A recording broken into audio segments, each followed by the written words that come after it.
So this is just a score. You know, I can play that. What is it? Something glass or something? What's the composer with? Oh yeah, 3 minutes 55.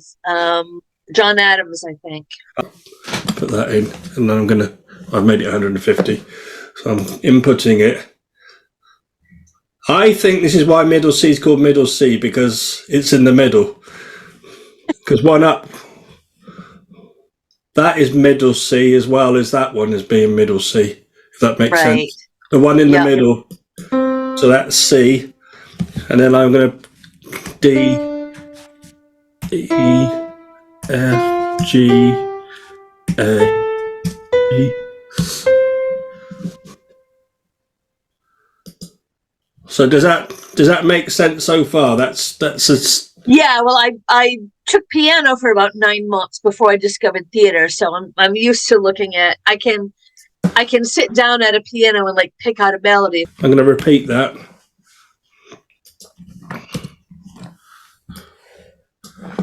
And then I'm going to add, if you want, so you miss a note on the piano, and then you go to that one. So it's play a white note. So you miss a note, you miss D, and then you go to E. Okay. So we do that. Okay.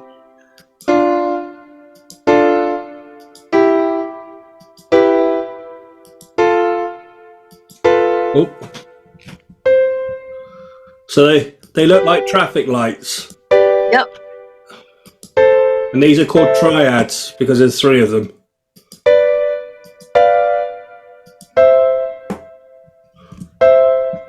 So that's all your chromatic chords. We've repeated the C one at the end twice, so there's 7 chromatic chords. And you should be able to play those easily on the piano. Yep. And it's C, D minor. Oh.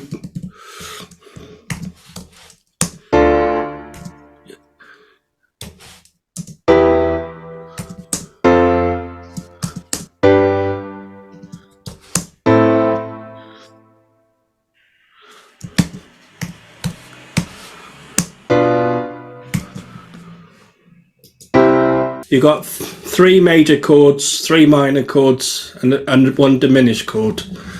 And the diminished one's a bit tricky, but can be useful later. Okay. And that's the same pattern for every key.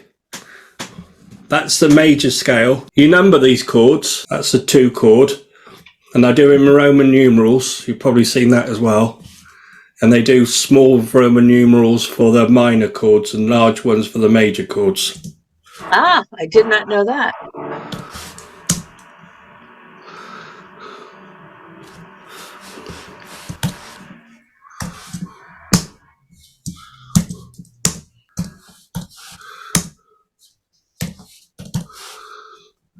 And then you're back to the 1 chord.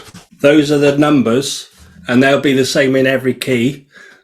If you play the same numbers in that key, it will sound the same. We can talk about making chord progressions now. So you can make up your own chord progressions. Is that okay? Does that make sense? Yep. Yep. Right. I thought about doing this with a dice, but I thought I might let you choose. Right, so I'm going to have C for the first one. And okay. I'm going to choose the last one, and it's going to be F or G. It's up to you to decide what you want, F or G. Let's try G. Right, and these 2 you can have whatever you want, but not the B diminished. There's 6 to choose from. But I thought of doing a dice. Oh yeah, that'd be cool. Oh, that's cool. Well, you can have any number between 1 and 6. Okay. Let's say 6.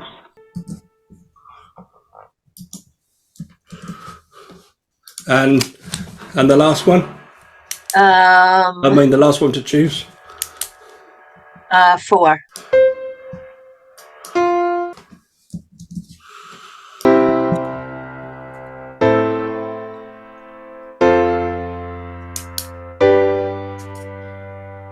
That sounds like a 50s. Yeah. But that's you've written that. It's probably been used before, but you've written it.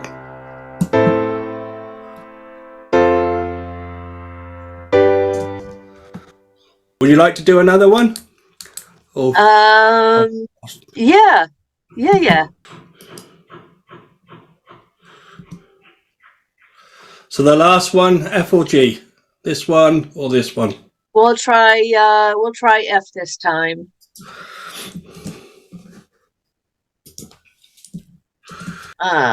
So let's do 3.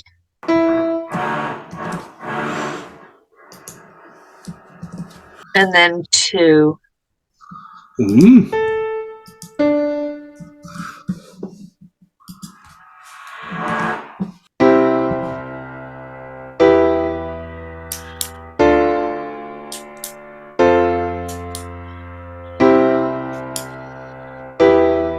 That sounds a bit sadder and a bit more statesman-like, I think. It sounds... Yeah. How does it sound to you? No, I can see how doing this then lends itself to melodies and to different. Yes. That's really, really cool and really helpful. Yeah, they're definitely two different songs. I'll show you something with the numbers as well now, because I was said that if you use the same numbers, you get the same sound but in a different key. So I've copied that one there, and then I'm going to transpose and I'll go to D. This is a very cool program. And it's free. No. Yes, this is the one I was recommending to you. That sign on the music means repeat until you come across another one. And then it normally repeats twice, but you can change that. So we'll do that twice, because that'll be easier for you to hear. Because when you change key, it's a jolt in your brain. Yeah. I'll just play it from there.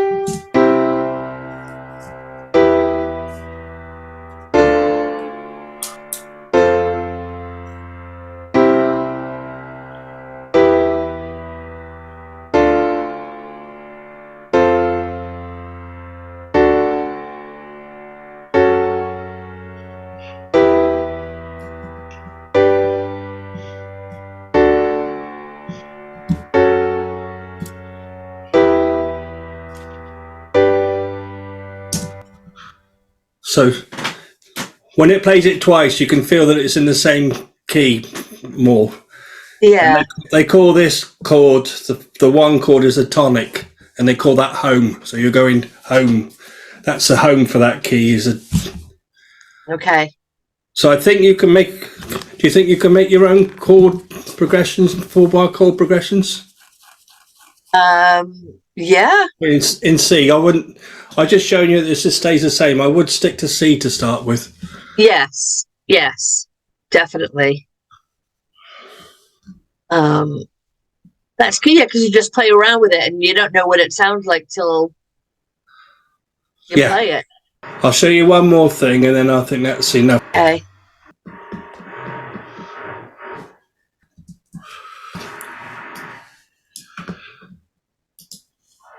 So this sounds all right.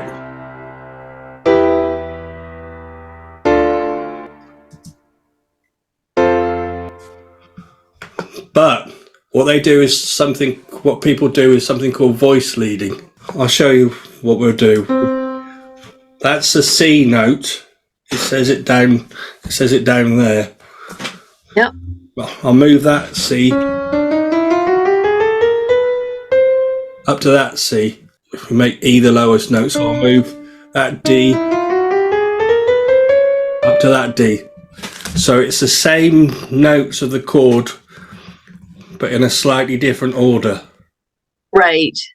And that's what's called inversions.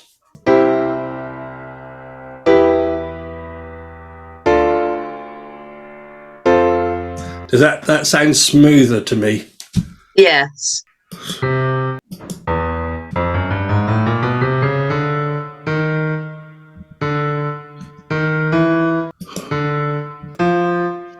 All I've done there is I've put bass note. I've put the note that the chord's named after. So I've put a C in the bass, and I've put an E in the bass, and I've put a D in the bass. So the left hand is moving around a bit more than the right. Right.